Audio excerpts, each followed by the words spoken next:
3 horas da manhã, terceira vigília. 4, 5, 6 horas, quarta vigília. Às vezes nós observamos na Bíblia Jesus na quarta vigília da noite. Então ele estava vindo de 3 a 6 horas da manhã. Então a vigília é a abstenção de sono. Você não dorme, você fica adorando a Deus. São termos litúrgicos.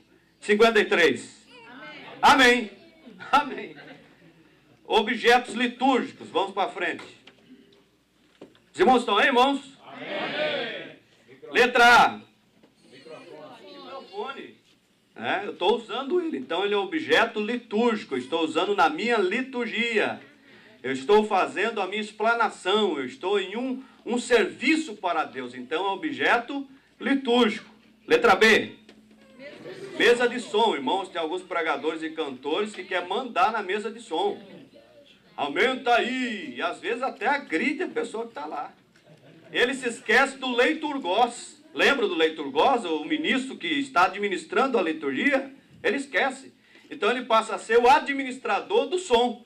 Mas o som não é uma propriedade dele. É um objeto litúrgico. E quem está administrando a liturgia? O leiturgós. Quem deve falar se o som deve subir ou abaixar é o pastor da igreja. Sobe o som, abaixa o som. O pregador tem que pregar a mensagem, pedir a Deus graça. Se o povo der aleluia, amém. Se não deu também, não precisa forçar. O cantor tem que louvar a Deus, mas o som não suba além do que o leiturgós está falando, porque 80 decibéis é o máximo que o ouvido pode ouvir. E às vezes, porque aumenta muito o som, acaba com a liturgia. As pessoas tampam os ouvidos, vai até lá para fora, por causa que passou do 80 decibéis, que é uma questão de cá. Não pode passar de 80 decibéis.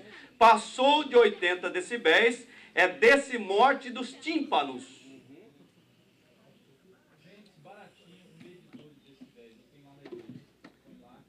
Vende-se baratinho. O pastor Salmão está sugerindo aos irmãos, depois os irmãos procuram aí, né? Vende-se baratinho. Então vai lá e mede o som, irmão, porque tem muita gente na igreja que não aguenta o som do culto. E aí você vai estar atrapalhando a sua liturgia. Outro objeto. Salvo. Os irmãos sabem o que é, né? Alguns diáconos ainda tiram a oferta de trás para frente. A hora que chega na pessoa, não está nem para contribuir, porque não está vendo o diácono. Eu sempre aprendi que é daqui para lá, né? Para todo mundo ver. Letra D. Letra D. Bandeja de serviço Santa Ceia. Letra E. Todos, né? A gente está vendo muitos aqui. Todos esses são objetos litúrgicos. Próximo, o culto é chamado de liturgia. Amém, irmãos? Amém. O culto, o serviço que nós estamos prestando a Deus é chamado de liturgia. É o serviço do povo. Então, essa liturgia é um processo que nos coloca na atividade física. Eu estou falando, eu estou movimentando. Os irmãos, quando estão louvando, estão adorando a Deus, levantando a mão, glorificando a Deus. É o movimento do corpo. É a característica da linguagem. É o que nós estamos pronunciando. É o que veste nossa cultura. É a nossa liturgia. Fala, eu adoro. Mas a sua adoração, ela tem uma liturgia que envolve. Letra A. 1, 2, 3, letra A. Qual é a nossa cultura, irmãos? De quem que nós aprendemos? Olha lá. De quem que nós aprendemos? De 2 suecos que passaram pelos Estados Unidos, foram lá para Belém do Pará. Jesus salva, Jesus cura, batiza com o Espírito Santo e leva para o céu. Nós aprendemos do sueco. A nossa liturgia é europeia. Apesar que nós colocamos algumas coisas brasileiras na nossa liturgia, mas ela começou europeia. Os hinos da harpa, né, que são cantados aí, uma boa parte aí são os europeus. A música, mesmo sendo em português, de alguns autores brasileiros, ela tem a sua ramificação lá na Europa. Nós recebemos a veste litúrgica, paletó e gravata, Belém do Pará, por favor. Isso aí não é do coisa de Belém do Pará, né? Paletó e gravata é da Europa, veio lá com os europeus, então é a nossa cultura. Qual é a nossa cultura assembleiana? Começou o culto, oramos, daí a primeira coisa que nós fazemos é o quê? Hino da harpa. Tem gente aí que não canta mais hino da harpa. Já perdeu a questão da liturgia assembleiana, porque o que nos mostra, o que nos identifica é a nossa liturgia.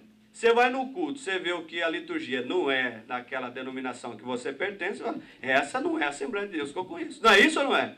É isso aí. Então, alguns estão falando cibolete, ao invés de falar chibolete.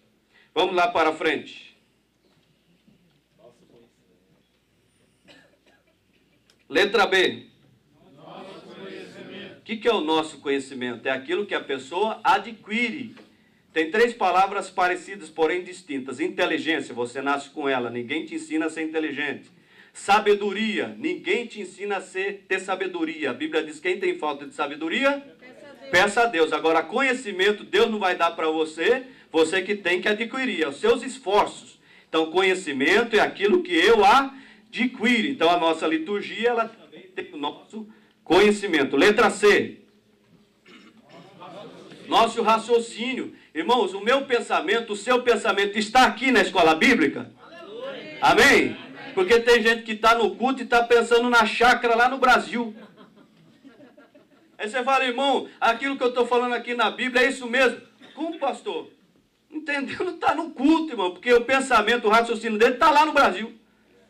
Os irmãos estão aqui? Amém. Amém. Até que e depois a sua linguagem. Letra D, a sua linguagem, aquilo que você está em volta, que eu falei, né? Parquear, papapá, brother, sister. Envolve a sua linguagem, tudo que está à sua volta.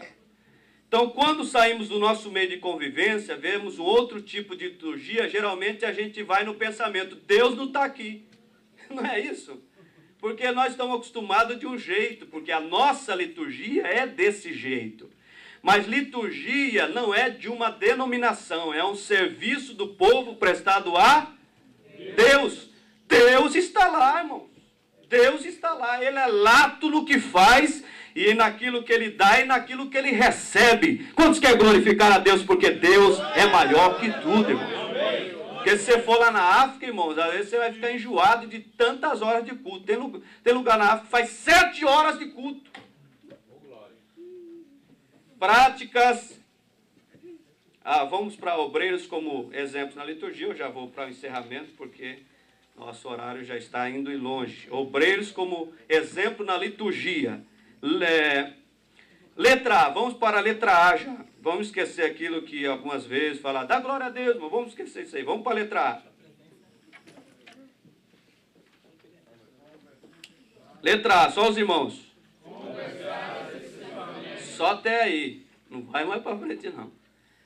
Conversar excessivamente. Às vezes conversar, o líder conversar com alguém, está orientando, faz parte da liturgia. Ele está comandando. Mas conversar excessivamente é laléu. É por isso que muita gente não entende quando Paulo fala que as mulheres ficam caladas na igreja. Aí já tem igreja que põe como doutrina: a mulher não pode falar aqui no culto. Não é isso que Paulo está dizendo. Paulo diz que não deve haver conversações na igreja. Isso é laléu. Porque o que eu estou falando aqui aos irmãos é lego. Eu digo com raciocínio. Laléu é conversação desnecessárias, paralela.